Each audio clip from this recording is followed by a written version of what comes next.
وليال عشر والشفع والوتر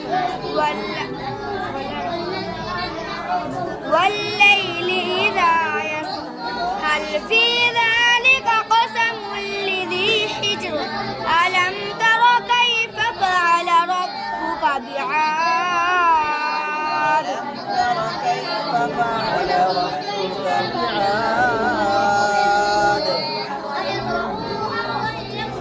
ألم تر كيف فعل ربك بعاد إرم ذات العماد التي لم يخلق مثلها في البلاد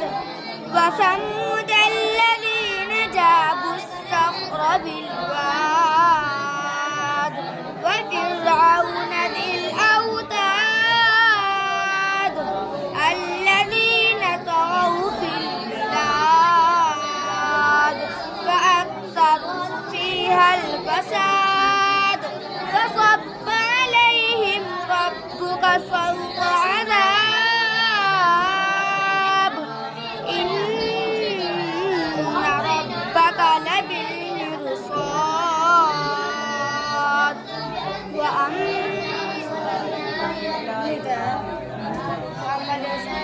فأما الإنسان إذا ما ابتلاه ربه فأكرمه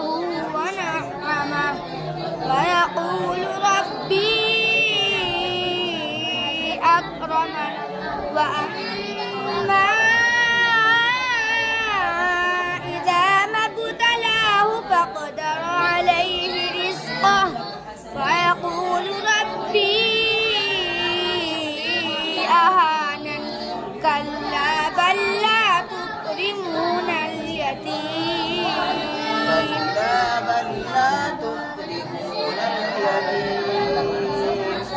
ولا تحاضون على طعام المسكين كلا بل لا تكرمون اليتيم كلا بل لا تكرمون اليتيم ولا تحاضون على طعام المسكين